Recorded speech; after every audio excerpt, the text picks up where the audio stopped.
Welcome to this McKinsey Global Institute virtual event. Hi, everyone. Welcome. So I'm Olivia White. I'm a director of McKinsey Global Institute and a senior partner at McKinsey. And I'm really excited to welcome you here today to discuss and listen to us talk about our new MGI report called The Microscope on Small Businesses, Spotting Opportunities to Boost Productivity. So productivity, as I suspect you all know, is the amount of output, think GDP, per unit of work that somebody does. And it's a topic that we've been looking at MGI for well on 30 years. And we think we've got a quite unique view because of our granular understanding of how companies work and how sectors work and how that rolls up to things at the macro level. In this latest report, for the very first time in quite a long time, we've analyzed productivity through the lens of micro businesses, of small businesses and medium-sized businesses, or so-called MSMEs. And we've looked across 16 countries. In general, these MSMEs are about 50% of a country's output, and significantly more than that, call it 70 to 90% of employment. And so they matter tremendously both for economies and then for everybody who plays a role in the workforce in a country. And so we'd like to discuss all of that and what comes. So for the agenda today, we'll kick things off with a presentation by my colleague and co-author, MGI partner Anu Madgavkar, and she's going to share some findings of our research. And after that, you'll see the thumbnails of people on the next slide. I'll have a short conversation with the CEO of Xero, Sukhinder Singh Cassidy, and more on her in a moment. I'll do a little bit of an introduction. After that, we'll move to a panel with John Denton and Greta Bull, who will join Sukhinder. And throughout all of this, please ask questions, and you can do that by the tab on the right side of your screen. So before we start, just a word more of introductions. So as I mentioned, Sukhinder is the CEO of Xero. Xero is a New Zealand-based technology company, and it provides cloud-based accounting software for small businesses, and it has a global footprint. Sukhinder's also an experienced Silicon Valley executive, entrepreneur, and board member. She's worked at Google. She was the president at StubHub. She co-founded Yodlee. I will also note she's the author of a book called Choose Possibility, which is about taking risks and making decisions in life and in career. John is the Secretary General of the International Chamber of Commerce. The ICC represents global business interests, so it promotes trade, investment, sustainable economic growth. John is also on advisory and board positions with UN Global Compact, the WHO Foundation, and the African Green Infrastructure Investment Bank. And Greta, also joining us for our panel, is currently the Director of Women's Economic Empowerment at the Bill and Melinda Gates Foundation. Before that, she was the CEO of CGAP at the World Bank. It's the World Bank's consultative group focused on financial inclusion. And she's worked on issues associated with finance and capital across the world for many years across her career. So with that, Anu, why don't I hand it over to you and we'll get going. Thanks. Thanks, Olivia. So hi, everyone. We're very excited by this research because one of the most interesting things about small businesses is just the fact that we encounter them every single day of our lives, whether it's the cafe you go to for coffee, the firm that comes in services the heating system in your home, or the startup that somebody you know just founded. They're all small businesses, but they're all very, very different. And so one of the things that we tried to do in this research is to establish the variety across economies. We looked at 16 economies ranging the full spectrum of income per capita levels, different parts of the world, and so on. But we also looked at MSMEs in terms of their different sizes. So we looked at micro enterprises, which are typically just 1 to 9 people or employees in size. We looked at small businesses, and then we looked at medium businesses, which are typically about 250 or lower in terms of employees. We looked at sectors, subsectors, and types of activities that small businesses engage in with a great deal of granularity, reaching as many as 200 specific types of work or types of economic activity that these businesses engage in around the world. And when we added it all up, we found that indeed they form the backbone of the economy in many ways. over 90% of all businesses, amongst the most trusted institutions in some countries, including the United States, about 2/3 of all business employment or even more in emerging economies, roughly about half of all business value added, but present across all sectors in a very meaningful way in terms of both employment and GDP. And then interestingly, the majority of small businesses do stay small, but some do scale up. And when they scale up, they matter. So we looked at very large companies above the threshold of market cap of about 10 billion or so in the US, and then the equivalent across the other countries. And we found that 1 in 5 large companies actually scaled up from being small in the last 10 or 15 years. And that's a very meaningful contribution that the potential giants among small businesses make to business dynamism and the global economy.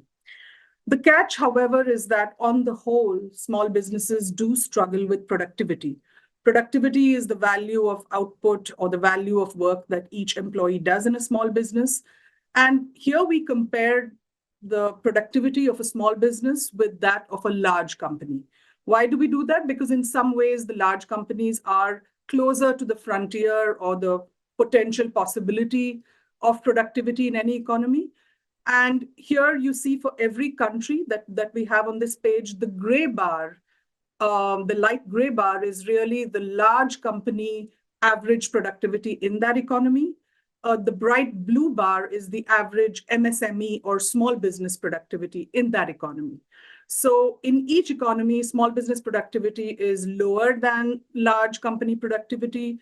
The ratio varies quite a lot.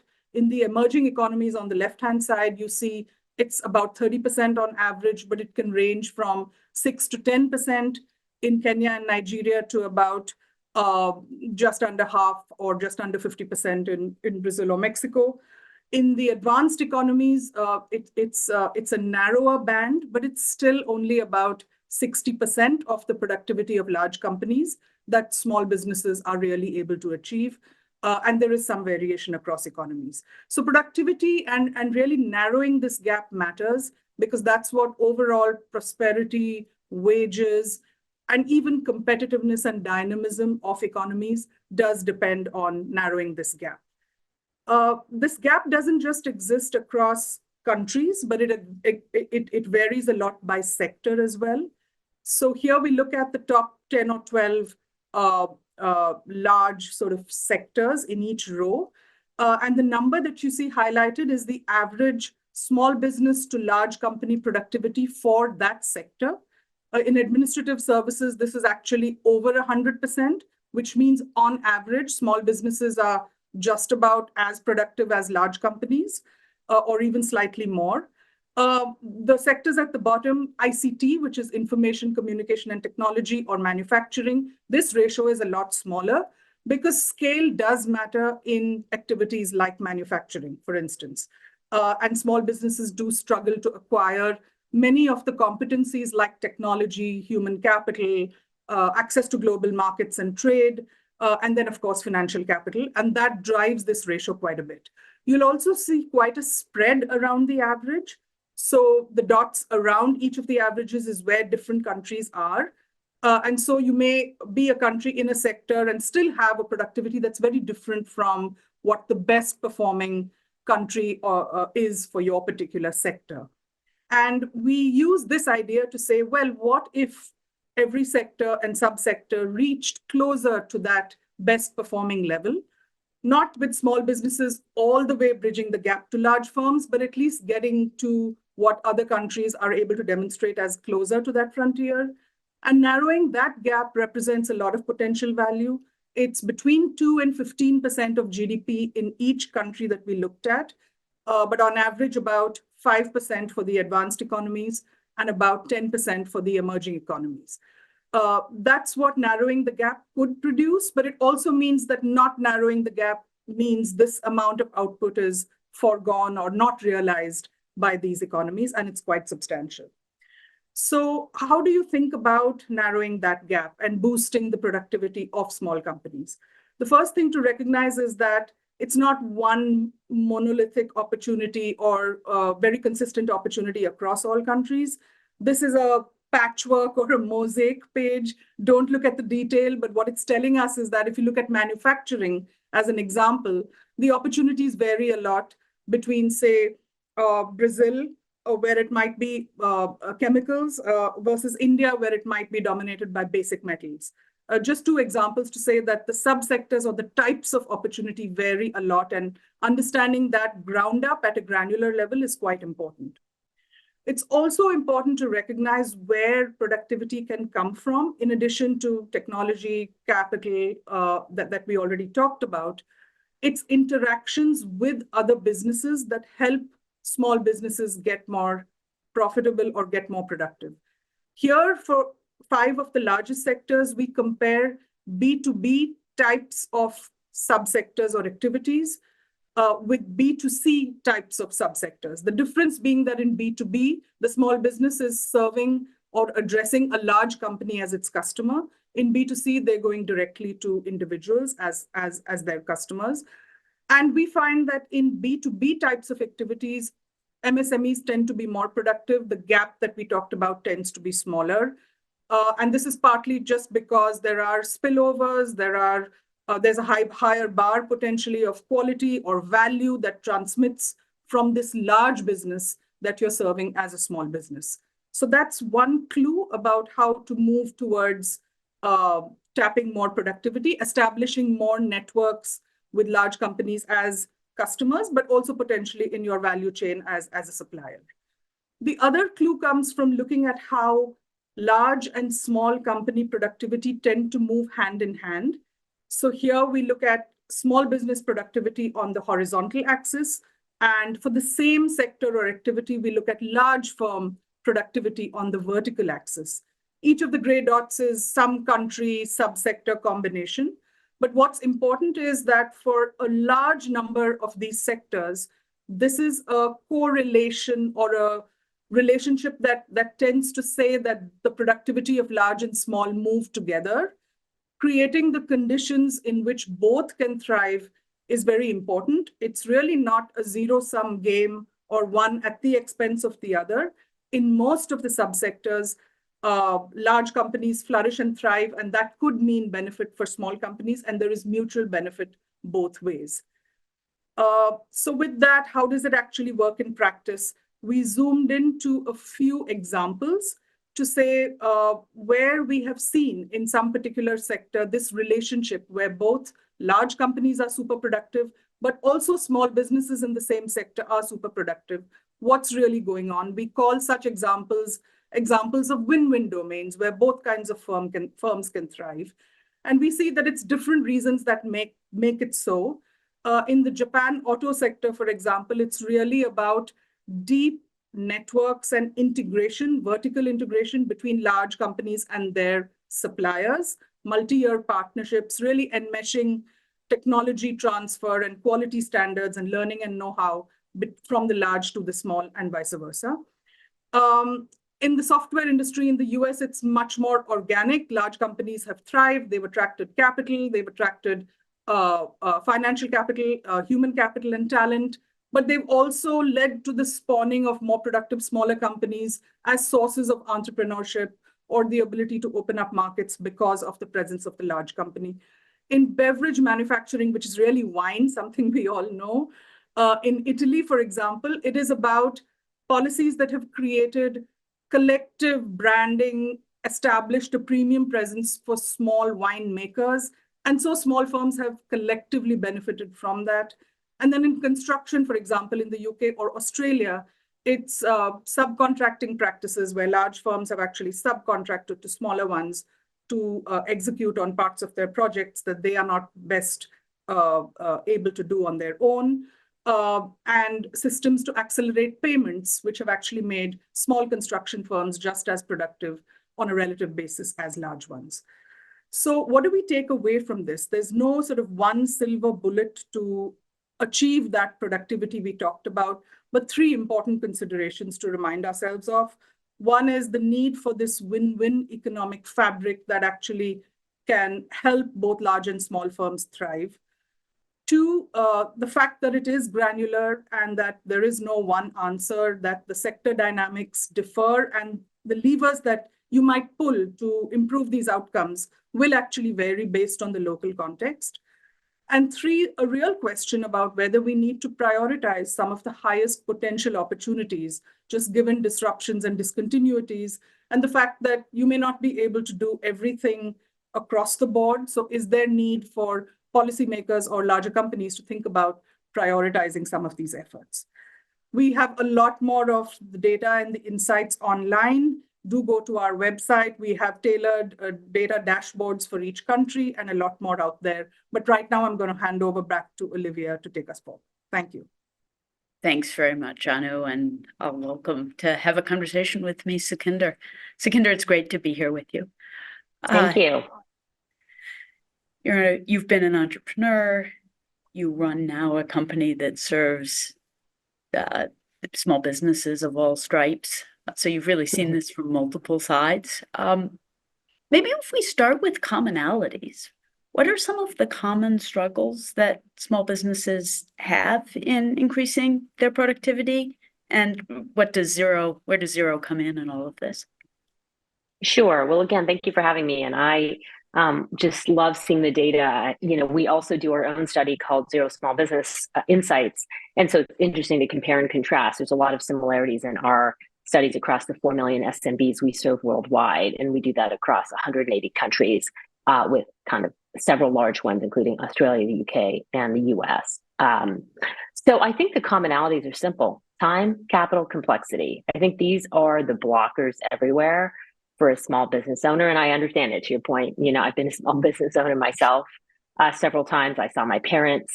But I think the things that maybe seem daunting to them when we think about sort of how they think about, first of all, I think they have a shortage of time always. I think number two, they have a shortage of capital. And we all know that kind of financial literacy, financial wherewithal, even if you wanted to buy a piece of technology for your business that would increase your productivity is another question. And lastly, complexity and confusion. Where do you start? I think that there was a point made earlier about networking and interactions. I would note, who do you even learn from? Is it fellow small businesses? Is it government? Like, you're alone often as an entrepreneur. So it does seem daunting. Like, we talk about buying a piece of software. Which piece of software? Which one first? So I think these are the common challenges faced by small business owners, time, complexity, and capital. And how do you think, in the seat you're in now, how do you think about helping small businesses address those challenges, through the specific things that you do? Well, of course, look, I mean, for those who aren't aware, Xero is, and this is not a Xero ad, but Xero is accounting software and software to help you both get insights on your cash flow, understand your, how to file your taxes, certainly, but far more insights, management of your cash flow. We also provide payroll services. We provide payment services. And so what are we doing, right? Effectively, we're giving software to small businesses and putting in the hands of them and their accountants and bookkeepers, if they use a financially literate partner, to really understand their own productivity gaps. I mean, at its basic, and really figure out the best uses of their own capital so they can thrive. So that's what we do. So what do we see? Well, we see obviously in our own data when we panel our customers that if you were to look at those who, one of the biggest productivity gaps is between those who use technology and those who don't. Now, everybody on this phone call can understand why, because technology at its heart, whether it's CRM software, whether it's Xero's accounting software, it's basically reducing manual processes, right? And giving you time back. I mean, there are back office operations that come through, that sort of shorten the time you have to spend on administration. And then there is software to help you grow your business, like CRM software. So we see a productivity gap that's clear among all of us between those who use technology and those who don't. Interestingly, we also see a productivity gap between those who have a financial accountant or bookkeeper paired with them and those who don't. I personally think that comes back to that very simple point I made earlier, which is if you understand your productivity, you're in a position to change it. But you only understand that if you understand, as an example, that the two people you're employing, you somehow are still losing money. And you think, well, gosh, I'm employing two people. Well, what's happening here? Why are my labor costs going up? My top line isn't.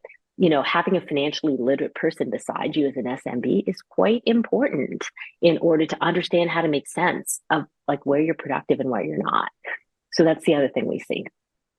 So in some sense, some of these things that we're talking about are sort of about the segment of of one, what actual very specific things that individuals firms do or don't do or have the knowledge to do or don't do. You also work with businesses across a whole range of different sectors, from professional services firms to sheep farmers to what have you. What about regularities or not in sector by sector? What are Sure. things you see there? Maybe what I'll talk about, if it's okay, is country by country. Sure thing. One of the things we're in a position to see is, I would say, the role of governments in driving adoption of productive technologies across, and by the way, we all know this, leveling the playing field, whether it's access to capital or even, access to technology and information. So probably more than sector by sector, what we see is the difference between, for example, Australia or what the UK is doing or what the US is doing. So, let me just hit a couple of examples. Australia has been a market that has driven high adoption of cloud software in our industry, for example, among small businesses, because it has had regulatory requirement for how you file your taxes digitally, payroll compliance digitally. So one can call that push technology, like push, right? In order to be a small business and pay your taxes or, be compliant on payroll, you're required to adopt technology. Now that technology makes you productive, but quite frankly, the government gave you a big push. By the way, in markets like Australia and the UK, there's also open banking. What does open banking give you? It gives you access as an SMB, not just a consumer, to your financial data. Now, making it easier for your financial data to flow into software, but to flow to you or to your accountant also helps you understand your own productivity gaps. So I think governments play a pretty big role. In the UK, as an example, besides open banking, the UK has set up a scheme called Small and Mighty, which really is driving access to advice. So when we think about the things that help entrepreneurs, get more productive, we often think about smarter tools, but also knowledge, like understanding of processes and ability to upskill. So for government invests in things like advice or upskilling, and by the way, there are many governments who do, you'll see, I'd say, a drive towards pushing SMBs, but also pulling SMBs to be more productive. Interestingly, let me counteract this with the US. The US has, many schemes, but as we all know, it's a federation of states. Interestingly, there was a point made earlier, which is, I think in the US, what we see is really much more organic adoption, and maybe there's a flow of information. Information is so readily available between small and large businesses. But interestingly, government regulation at the federal level, I don't think has played a big role in pushing or mandating technology use among small businesses, which sort of pulls them, right? I mean, we might say the digitization of tax, but even that's not a requirement today. But there it's been much more organic. So the variation, of course we see sector variation, but I think the most interesting thing to me is how governments choose to help small businesses get access and sometimes push them into using technology that makes them more productive. On the theme of technology, of course, there's a lot of discussion right now about how AI in particular, but elements of technology may help boost productivity. Small businesses in general are, as you were talking about, slower adopters of technology for a variety of reasons. How do you think that AI is going to play for small businesses? I think AI is going to play two ways. It's funny. I know we're going to talk about trends later. I think there is a massive pro and a pretty significant fear. I think that the massive pro is every company doing small business software, every single one is putting AI into its software. So, okay, if you're an adopter of any software, AI will come to you as a small business. Xero has AI in its products today, and we will add Gen AI features. Why? Because the world is getting trained on how to ask Google or ChatGPT a question conversationally and get an answer. And if we have, if we want to help you get access to your own data, it will come baked in. So the good news is, if an SMB thinks I need to think about choosing AI, you don't. Almost any software you're going to buy is going to come AI infused. So I think that's actually ease, right? Now, what's the con? Well, I think the digital divide is going to get bigger with AI if you're not a technology adopter. Previously, you were missing out on, I'm making it up, doing an email campaign digitally, or printing flyers, and putting them in the good old mail. Well, that's one kind of digital divide and, the cost of your time. Now imagine that, a bot or an AI agent, you can just say, hey, can you send out 1,000 flyers for me to my email list? And you can just say that and it will go, execute those commands on a sentence given verbally. Forget, uploading a campaign. Now imagine that divide. So I think it's a tale of two cities. I think the cost of non-adoption is going to get higher. Yet, interestingly, I think the complexity to adopt will lower because AI will come, with just about every software provider that you might buy. So you were giving some specific examples here, but I wonder, for me, part of what's been so satisfying to be working on small businesses is just the degree to which it all has a human face. And one of the things that you do that I think is quite cool is your Beautiful Business Fund program at Xero. Yes. I wonder if you could say a word about that and maybe give an example or two of real success stories, individual success stories. Sure. Well, although we didn't have access to your report when we set up the Beautiful Business Fund last year, which is a competition, it's not even a competition, it's really a program to give funding to businesses across the world. We actually identified 4 categories, which very interestingly overlap with your areas of productivity opportunity. We identified upskilling the category, getting, and basically you had to apply and give us your story, if you will, on what you would use the funds for. But upskilling was one choice. Digital technology adoption was another in your business. How could it make you more productive? Sustainability, how could you, use the funds to invest in a better world effectively? Increasing your sustainability, your social impact locally.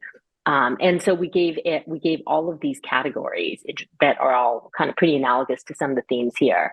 And I'd say some of the most interesting examples, and they're very simple. This is maybe the one thing that I think we all could do for small businesses is keep it simple. The videos came back and the winners ranged from Let's Go Physical, whose use of technology was buying 2 cameras for a physical rehabilitation studio. I mean, it's kind of amazing, right? Like, wow, like we do all this analysis to build prosthetics for people who have disabilities, but we're going to set up cameras in the studio, to let's go to Seamless, which is a digital brand, a maker brand, but want to upskill hundreds or even 1,000 seamstresses, across the UK so that they could, in fact, create, an even bigger marketplace for women as makers and entrepreneurs to find work as freelance seamstresses. And so we do get to see this firsthand. It's one of the most beautiful things about, being at Xero is, putting a face to our customers and quite frankly, participating in their journey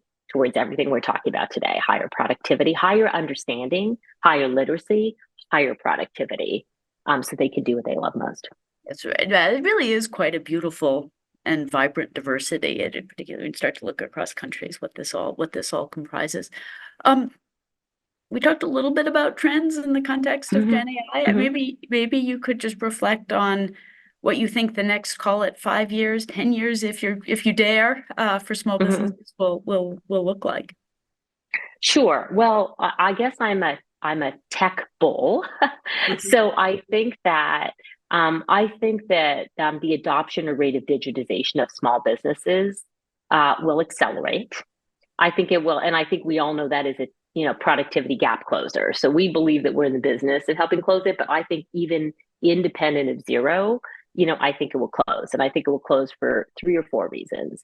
First and foremost, the beauty of the internet, if nothing else, is it equalizes access to information and even makes information less daunting. So, something that you don't understand like AI can become very understandable when you can just go to Google and, speak a search query and get a long answer. So I think digital understanding will just keep closing that gap with access to information. You all know this. I mean, sometimes you'll be in developing countries and they just leapfrog generations of digital technology, right? Like on a mobile phone, you can get access to the same information. So I think that number one, access to information on how to digitize and just experiencing digitization will continue to happen. So I think that organic kind of trade to digitization is going. I think it will be pushed by governments because I think, just leave aside to the very fragmented United States of America, which, gets its learning, or, organically. Or I'd say if you look around the world, the push from governments to digitize, whether that's invoicing, whether that is compliance, whether that's collecting tax, I think, that's a big one. And e-invoicing, by the way, hits both small companies and large companies. And think about that connectivity you talked about. Like, when a government regulates something like e-invoicing, it's going to mandate between supplier, right, and kind of company they're working for, faster flow funds. That means faster capital in small businesses that they can reinvest, right?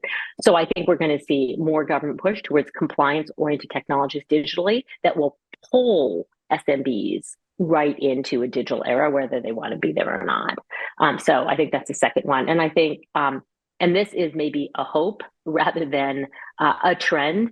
I really think that, big business, as you pointed out, is really a critical driver of small business productivity. And what I'd really love to see is, that vertical integration you're talking about, and the pull through of technologies that both allow, payments infrastructure in particular, that allows large businesses to pay small businesses faster. That funds flow is quite important. And similarly, knowledge transfer, the other way, which is small businesses really learning from large businesses who require them to adopt and help them upskill by osmosis, and by being, in some supplier route. So that's a hope, because we do know that large businesses are only getting more access to technology, so they need to pull their suppliers along. That's quite important. Thank you for all of that. Yeah, I mean, the notion that this isn't just stock of capital, stock of knowledge, but the flow of everything is liquidity of everything. This is actually a great moment to welcome John and Greta onto our panel too. And hi to both of you. Thanks for joining. Just to set the scene of what each of you do, John, maybe I can start with you. International Chamber of Commerce. Why do you care about small businesses? Maybe you can set that stage. Well, I personally care separately. Sukhinder, one of my sons, is based in New Zealand, and he's launching an edtech startup out of Dunedin, and quite an interesting place to choose, very cold place to choose, but it's actually going really well. There's quite a strong ecosystem to support the establishment, what is also an SME there. So I was just interested to hear you talk about it. Look, I think your opening comments, in a way, Olivia, said it all. I think when Anu also articulated the business case for thinking about SMEs, it's kind of weird that we have to, but when you think about it, so much of the world's economy is formed by SMEs. And so much of the opportunity for economic development will come from enabling SMEs to do stuff like trade across borders. I mean, I think a fun fact, it's a sad fact, but a fun fact, like only 2% of SMEs in Latin America actually trade across borders. And when you think about the economic development potential that's lost by that, it's actually huge. And so when you think about the ICC, we're in 170 countries, 70% are in the global south. We represent more than 50 million businesses through chambers, and we look at issues like economic development. What is in the way of economic development? Of course, one of the most important issues when you look at developing and emerging economies is an inadequate support for the creation of ecosystems that enable SMEs to not only be created, thrive, but also then trade across borders. And for us, it's a huge issue in terms of the inclusive global economy. And if you can get GDP to have, the percentage of global GDP to increase through the percentage of SMEs that trade across borders, then you're getting the growth vector back into global GDP. I mean, 75% of global GDP is actually related to trade. But what we've seen is trade has been lingering below GDP growth for the first time in 25 years. And what we need to do is actually encourage and empower SMEs to actually grow through trading across borders, and that will support the growth of the global economy and therefore improvements there. So for us, it matters at a personal level, as I've articulated. From a purpose, our job is to enable business worldwide. We're a not-for-profit devoted to that.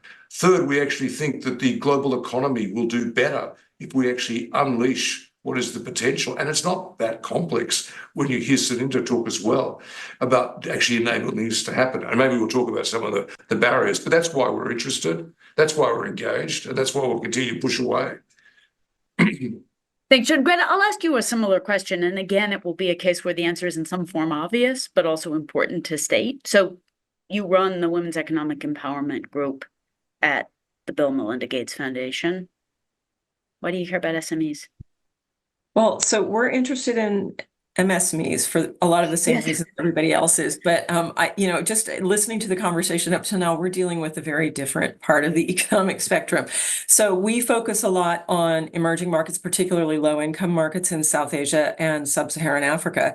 And so we're really looking at the bottom end of that spectrum and thinking of a whole different range of challenges for MSMEs.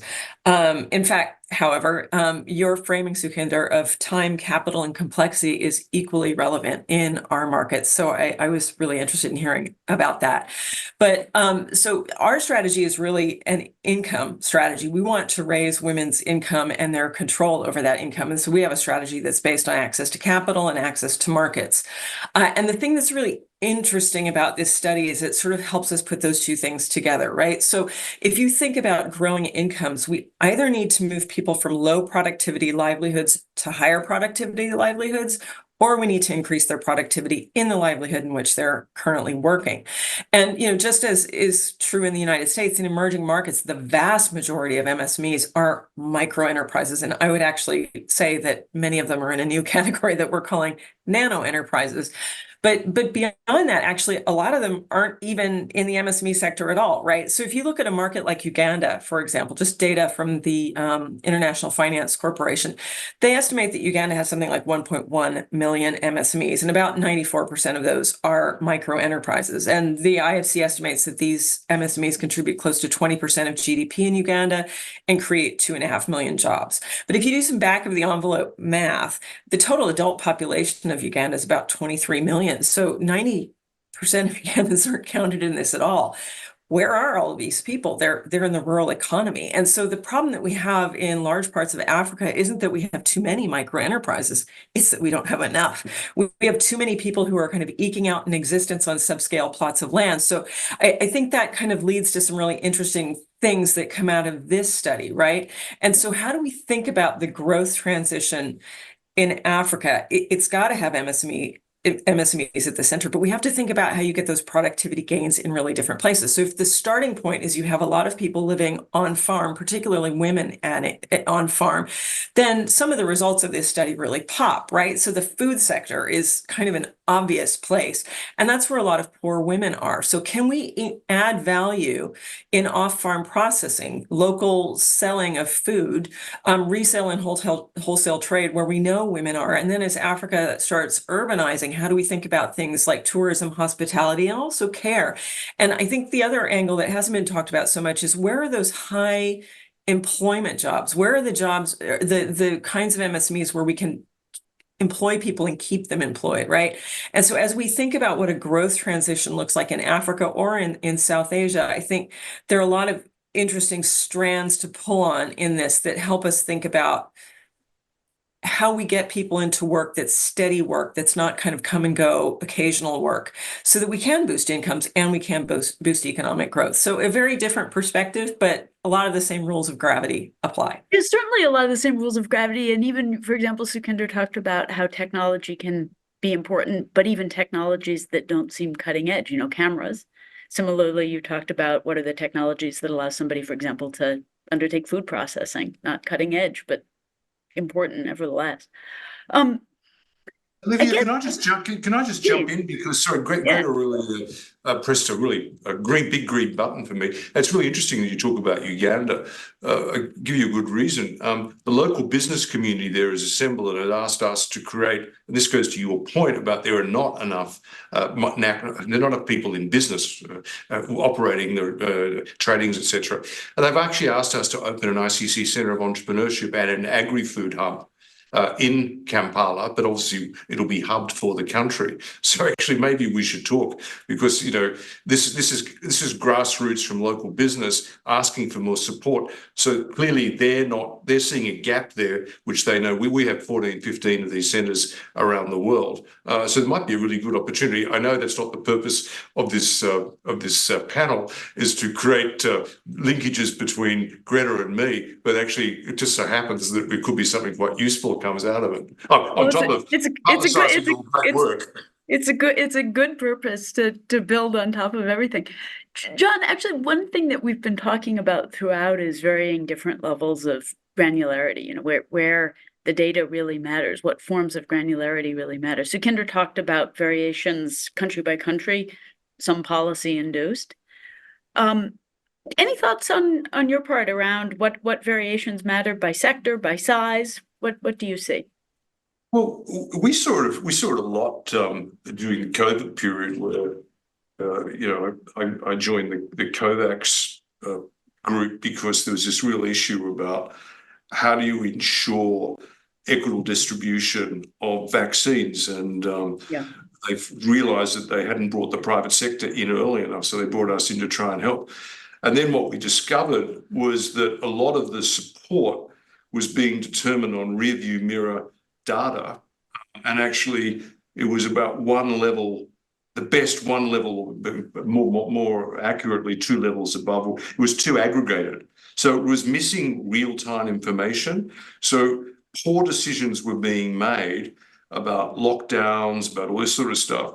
And what we found was actually, how do you actually assemble that real-time data? And obviously there's now, with technology, there's lots of things you can do with heat maps and things like that.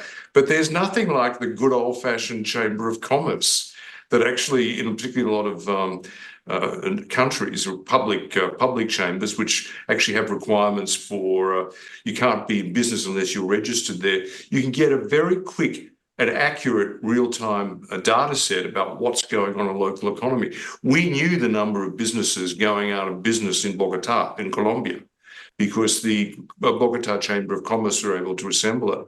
So I think there's a really important issue here to support SMEs, is getting accurate real-time data, which is not rear view, but actually real-time and actually predictive as well, by looking at those trend lines as well. And that's a gap which I think, by the way, I think your study is very helpful, because it does reveal, I think as we've discussed, the importance of public policy, but good public policy founded on facts and actually real-time data to better inform decision makers. But that's not just the government's responsibility, that's our responsibility to align that, and maybe to invest in getting better data sets as well to support that. Greta, what do you see as some of the biggest, but you've mentioned some of them already, but what do you see as some of the biggest barriers or areas for potential improvement when it comes to productivity of the small businesses you focus on? Yeah, where to begin? There are so many.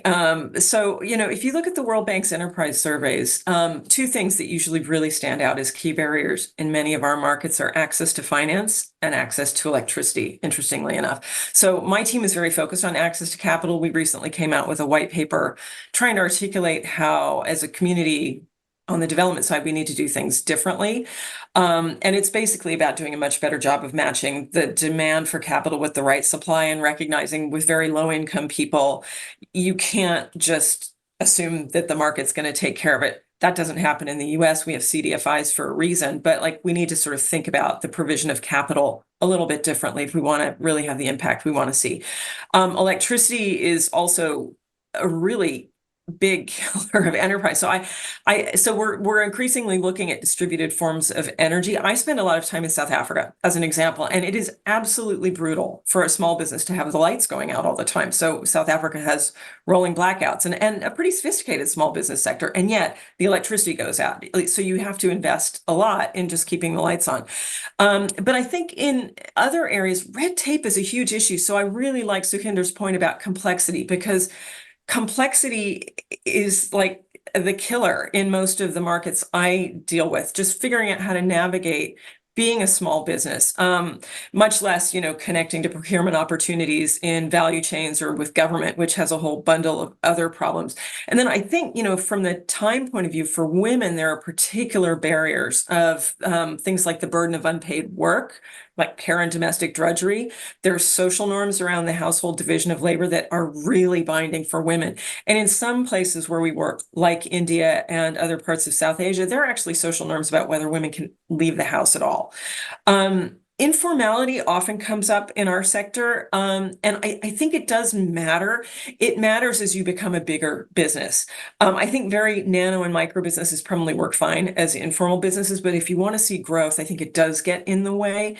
And that's where I think there's a role for government in all of these things, certainly around access to finance, investments in the kind of infrastructure, logistics, electricity, all of that can really help businesses run well. But I think governments need to sort of play a role in getting rid of red tape and making it easier to run a business, and not sort of going after it as an immediate taxation opportunity, because that's what keeps a lot of businesses informal. Like it's got to be about providing services and making it worthwhile running a business formally, right? So I think there are lots of different challenges in the markets that we care about. And it's just going to take a lot of investment across the board, and governments have a really crucial role to play in that. Sukhinder, a lot of the things that Greta is saying and that John was saying reflect our earlier conversation. I wonder if you have any reflections on what's been being talked about over the past couple minutes. Sorry, I was so fascinated listening myself. Well, first of all, I think there are two things that struck me. Number one, John makes the point that for small businesses, there's infrastructure today in local chambers of commerce that are accessible at a minimum for two of the things that we all agreed are important, like network and interactions. Like for me, I always think about how do you lower the complexity barrier and how do you increase the interactions for small business learning? So it was just a great reminder, like, chambers of commerce have existed for years, decades. John could probably tell us the number, as a place where small businesses can go and get advice. There's no cost to that. Or John, maybe tell me there's maybe a low cost, but very little, right? They're set up in order to help small businesses understand how to operate. And so I think and it's a source of knowledge, and I'd say networking and sharing. Again, remember that entrepreneurial journey is lonely. You may not even know what the 10 SMEs down the street are using in terms of their software. Gosh. So I love that idea. And then I think, Greta, you made a different point that I think is important for all of us. It does come all the way around the bend to one thing we care a lot about at Xero, which is access to capital. I mean, first you made the point about nano businesses, and I think that's really interesting because we all talk about micro and small, but nano is nano, right? And to your point, like there, I think just simplicity is really key. Like, as you're talking, my mind's like, wow, I wonder, like, how would you help a nano business? It's got my mind thinking, like, how do you help a nano business get like the simplest financial statement on the planet, on a mobile phone, so they could go get capital? So you and I should talk about that, because that fascinates me. But I think it really is like it's a different segment, but the challenge is the same. So mostly I think about capital. Like I think a lot about just economic survival.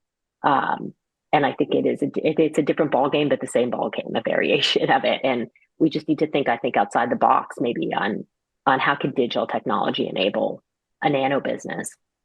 We spend a lot of time thinking about solo entrepreneurs, micro, small, but this idea of nano is and different problem statements when you think about emerging markets.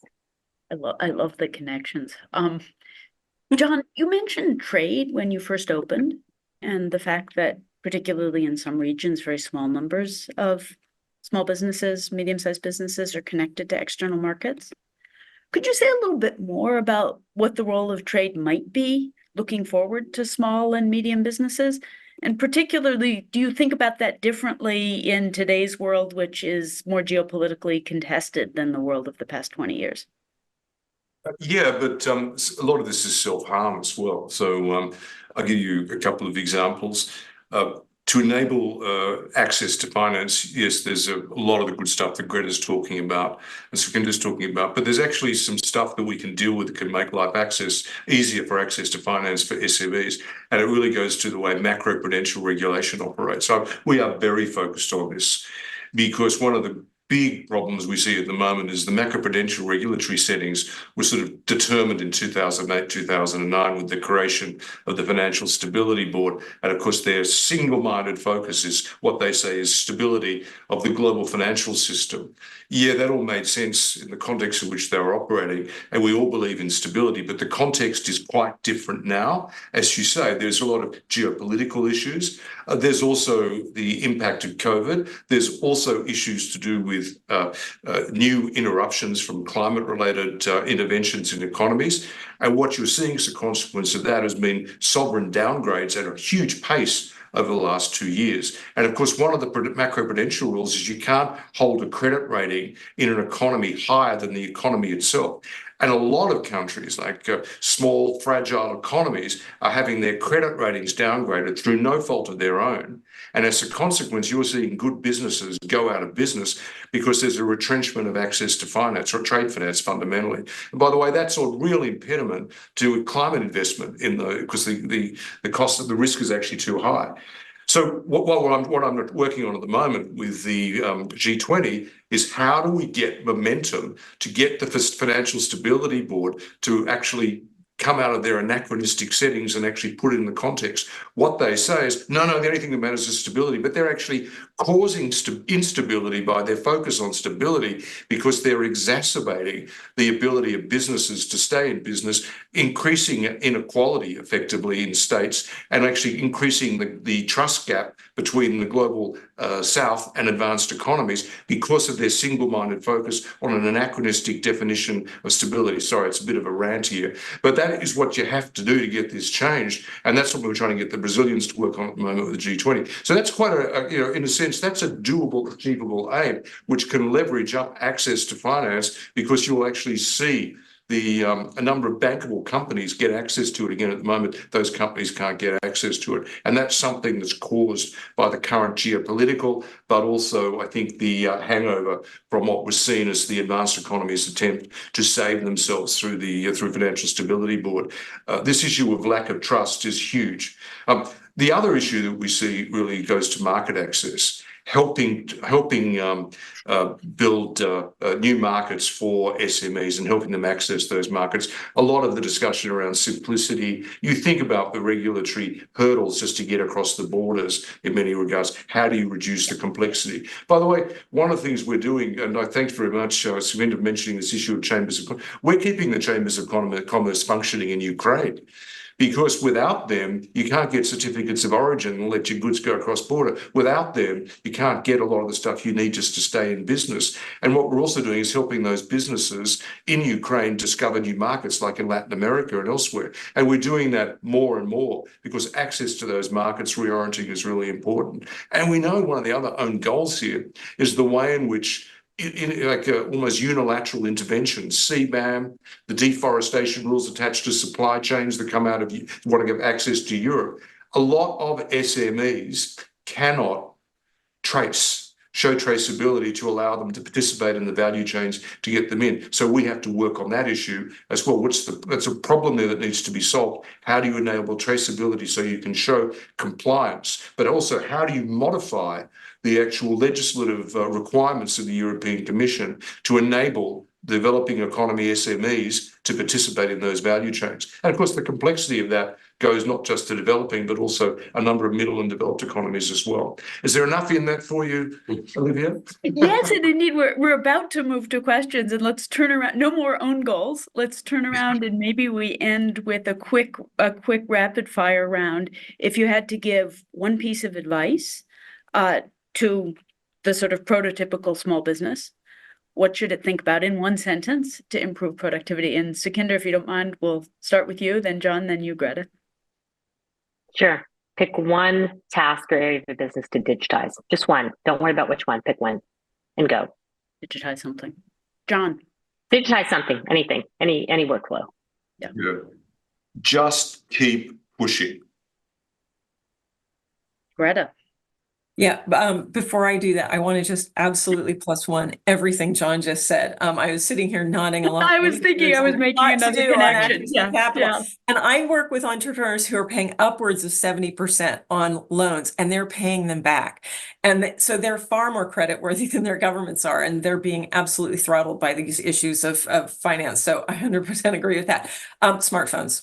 I can say it in a word. For my demographic, it's about smartphones, access to information. You can get access to capital through smartphones, but we still have epic gaps. So we have women who just don't have access to smartphones. So I think that is a real game changer. And then access to data, which is also a constraint in many of our markets. So it's technology, but simple.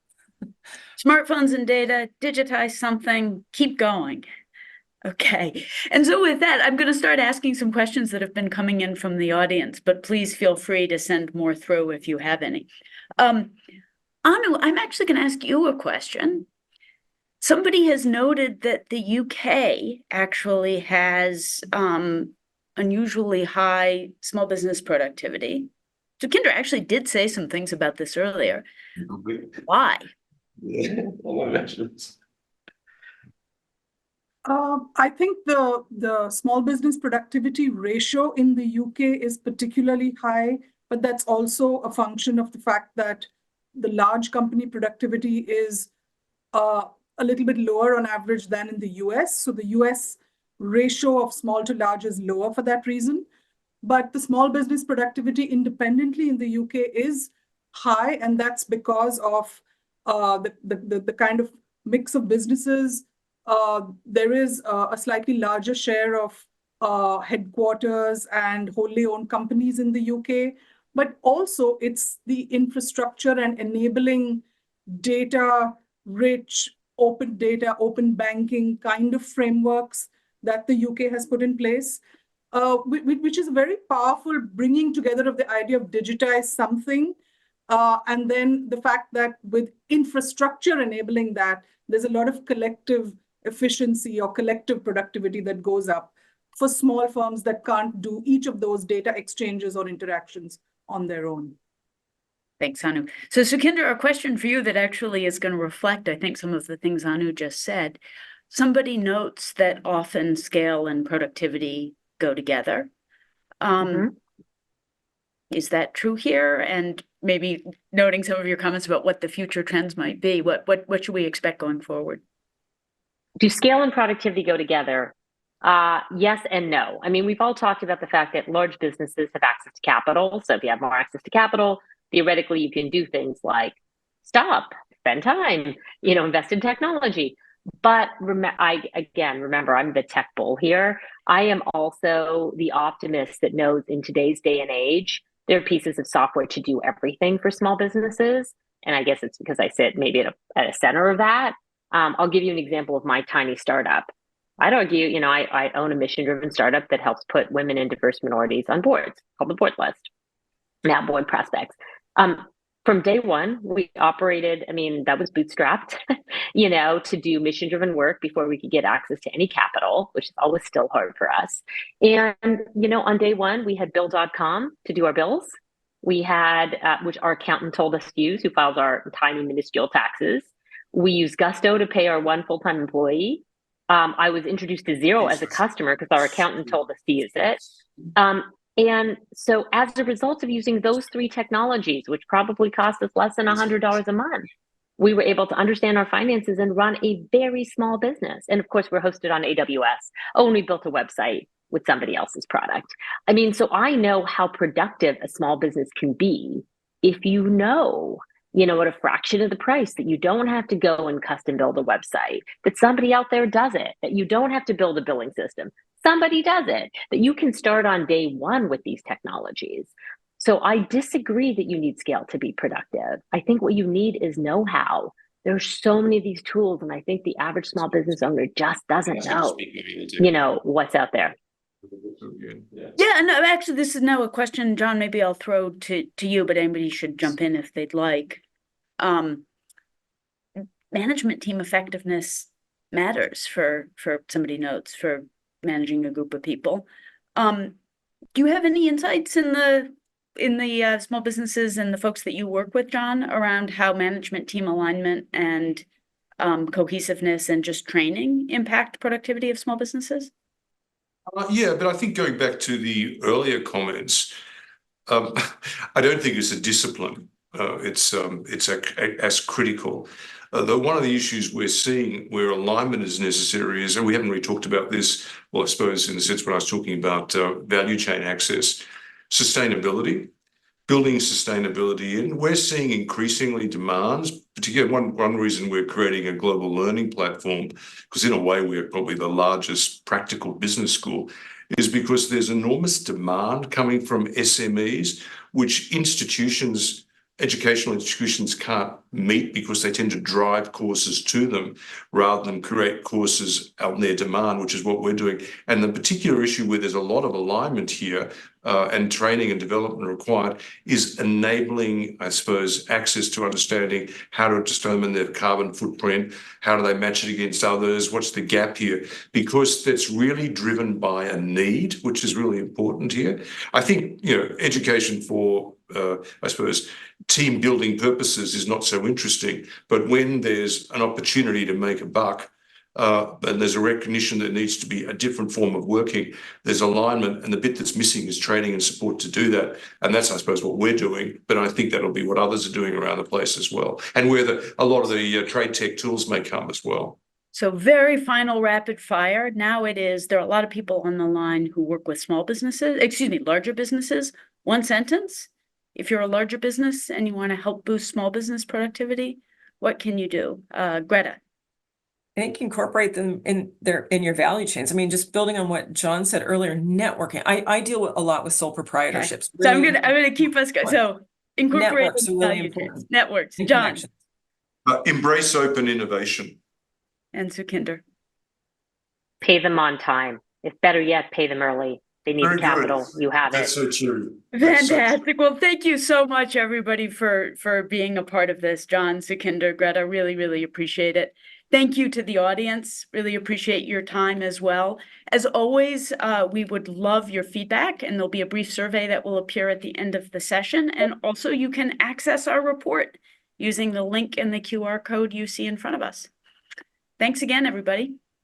Thanks, Thank you. guys. Great to meet you all. Bye. Bye.